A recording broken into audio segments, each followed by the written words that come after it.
I've been locked up for 264 days. I have nothing but a small notebook, a broken pen, and the numbers in my head to keep me company. One window,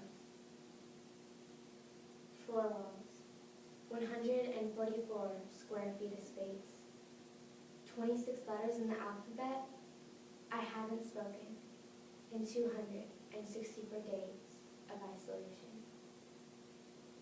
6,336 hours since I've touched another human being. You're getting a cellmate. Roommate, they say to me. We hope you rot to death in this place. For good behavior, they say to me. Another psycho just like you. No more isolation, they say to me. They are the minions of the reestablishment, the initiative that was supposed to help our dying society. The same people who pulled me out of my home and locked me in asylum for something outside my control. No one cares that I didn't know what I was capable of, that I didn't know what I was doing, and I have no idea where I am. Juliette Barris has a very unique ability, or as she sees it, a curse. Anyone who has skin-to-skin contact with Juliette dies in a matter of minutes. Living in a world with no one embraces their physical contact, Juliette's spiteful and hateful parents lock Juliette everywhere from in a room for days on end to a juvenile detention center to finally an asylum. A year passes in the asylum with no one but herself to keep Juliette company until she gets a mysterious roommate. This is where our story begins. Shadow Me by Terry Moffey.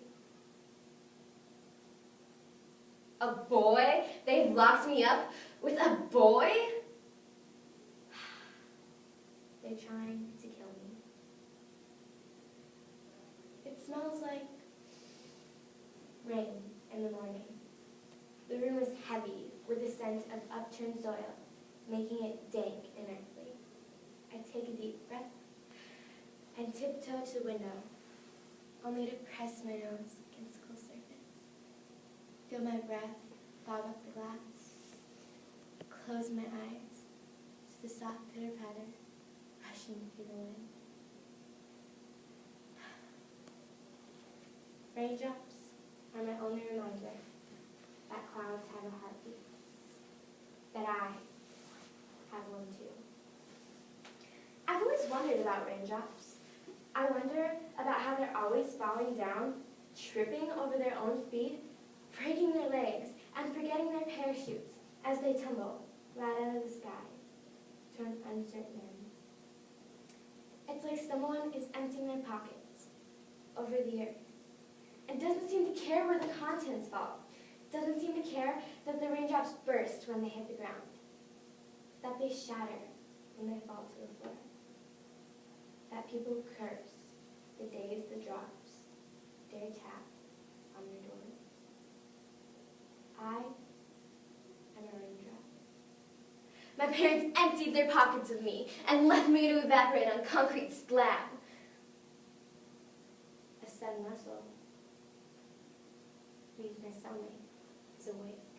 I spin around like I've been caught stealing food again. That only happened once, and my parents didn't believe me when I said it wasn't for me. I said I was just trying to save the stray cats that lived around the corner. But they didn't think I was human enough to care about cats. Not me. Not something. Someone like me. But then, they never believed anything I said. That's exactly why I'm here. Cellmate is studying me. I'm wearing a dead cotton on my limbs and a blush of roses on my face. His eyes scan the silhouette of my structure, and the slow motion makes my heart race.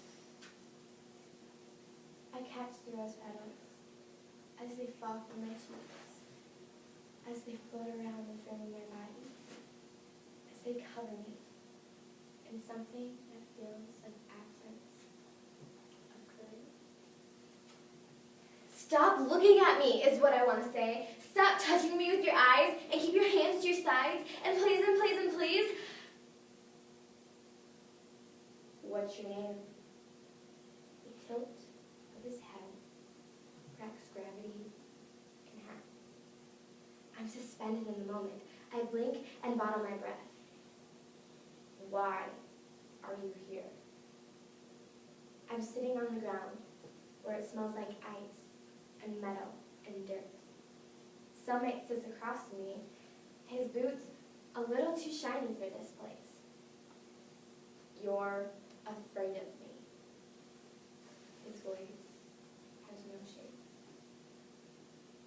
My fingers form their way to a fist. I'm afraid you're wrong. His hand on me. 2 tips of 2 fingers graze my cloth-covered shoulder for less than a second, and every muscle, every tendon in my body is fraught with tension and tied in knots that clench my spine. I stay very still. I don't move. I don't breathe. Maybe if I don't move, this feeling will last forever.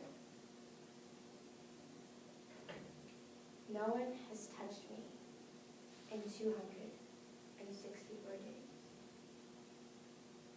Sometimes I think the loneliness inside me is going to explode through my skin, and sometimes I'm not sure if crying or screaming or laughing through hysteria will solve anything at all.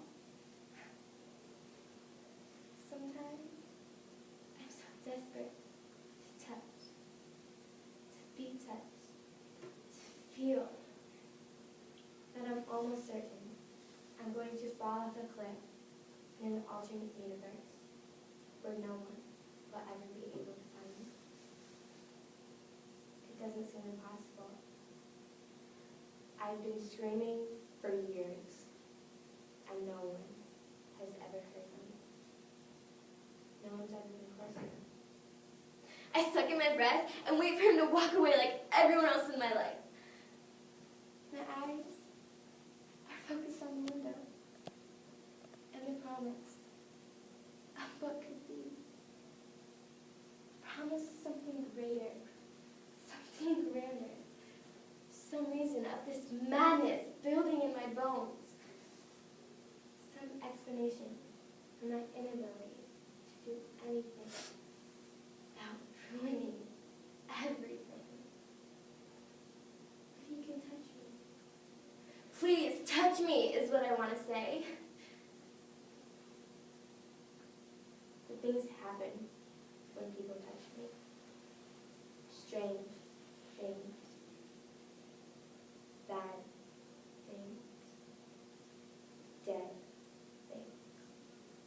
I can't remember the warmth of any kind of embrace. My arms ache in the inescapable ice of isolation. My own mother couldn't hold me in her arms. My father couldn't warm